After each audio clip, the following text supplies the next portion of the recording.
Welcome to Family Reflection and Structure of Family Sessions presentation. This presentation will be done by Annette Rodriguez, a student at Concordia University, Wisconsin. The objectives of this presentation are to reflect on the overemphasis and underemphasis when it comes to working with a family, and to structure a family counseling session or sessions with the use of the four phases. First is the pre-session phase, the initial session phase, the middle session phase, and the termination phase. In Chapter 7, The Process of Family Therapy, Glading suggests the following reflection. He asked three important questions related to emphasis. The first question is if you think you will have to deal with the most, over or under. And the following question is, what might you tend to overemphasize or underemphasize when working with the family? The third question he asks is, how will you go about avoiding getting in over or under your head? When thinking of this question, I would have to take a personal look at my personality. For underemphasis, it is not putting enough effort into things such as establishing structure, being caring and concerned for the families or individuals, engaging family members in therapy, and even paying attention to nonverbal family dynamics. While overemphasis has to do more with overdoing things, such as trying to make everyone happy or content, or paying too much attention to verbal communication, coming to a resolution despite of the time, and dealing with only one member. The reason that it is based on my personality that I will have to deal with overemphasis the most is because the things that are mentioned under emphasis are things that come naturally to me, such as being caring and concerned for family members. When working with the family, I might overemphasize dealing with one family member only.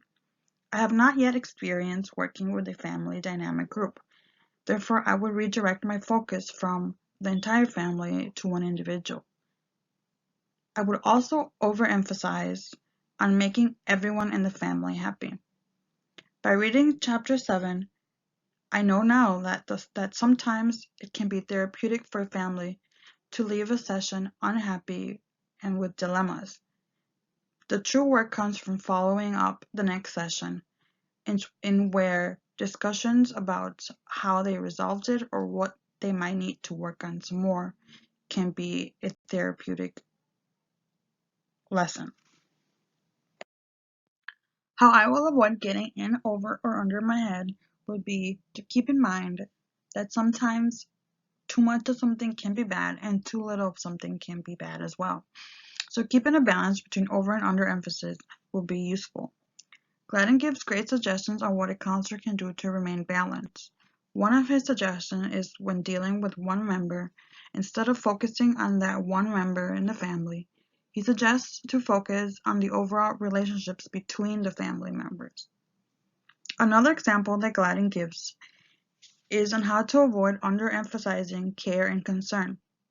He suggests that a therapist be present during sessions. The use of solar can help remember to keep a therapeutic presence. The S means facing a family squarely, which means facing a family directly. O means open posture. L means leaning forward directly in front of the client or towards the client. E means eye contact, and R means relaxation. These are things that can help keep balance between under or over emphasis. The following part of the presentation is the structure of a family session or sessions. The first part would be the pre-session phase. Then comes the initial phase, then the middle phase, and lastly the termination phase. Before the initial phase begins, the pre-session phase needs to occur first. This is where the family has a first contact with the therapist. This is where the therapist needs to remember to have a caring and respectful tone when talking to a client. This can direct them from coming back or not coming back for the following session.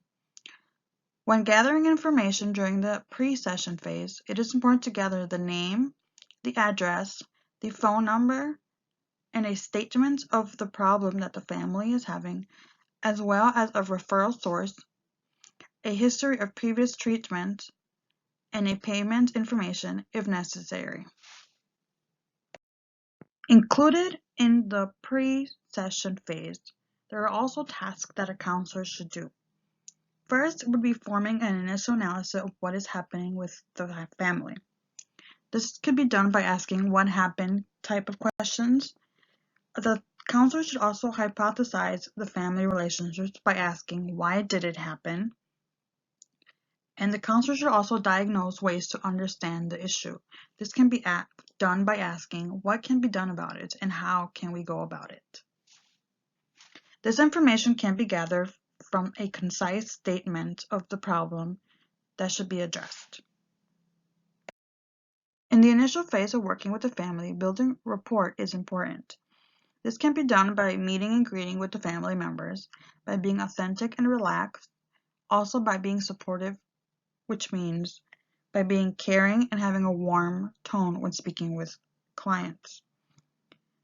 It's also important in the initial phase to focus on family dynamics. This is taking a look at the roles each family member may have, the roles that they have, which boundaries, communication patterns, the relationships between each member, and asking a member to individually describe a typical day may help with focusing on family dynamics. It's also important to assign homework. This may mean keeping a log of interaction between family members throughout a week or into the next session. Then comes scheduling the following session. It is important to schedule the following session so that they are able to come back for more sessions.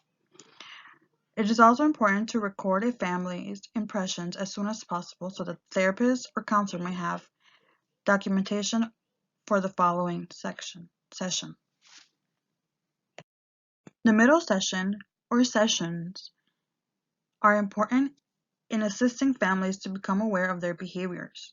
This can be done by exploring the lifestyles of individuals and as a family as a whole, by exploring the family goals, by understanding the types of communications between each family member, and exploring the wants and needs. The counselor can also assist the family in becoming motivated and wanting to change.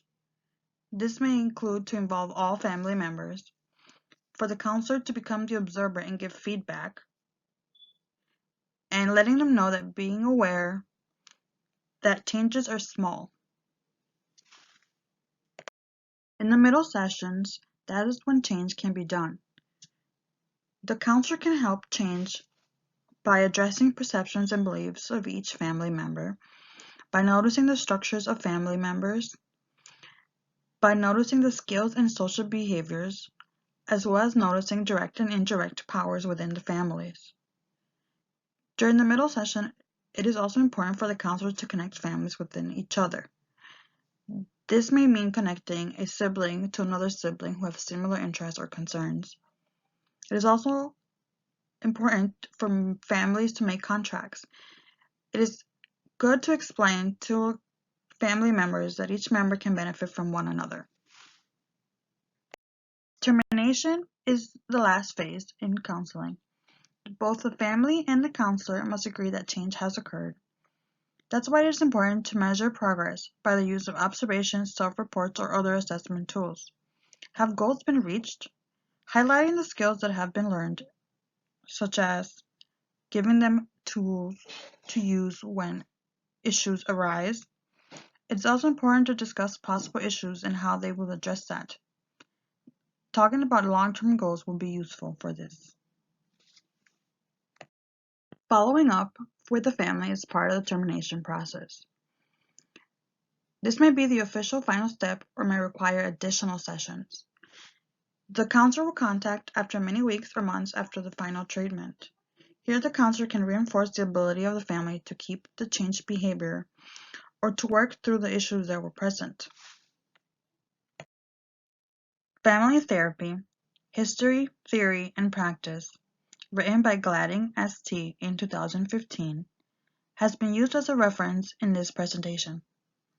Thank you for listening.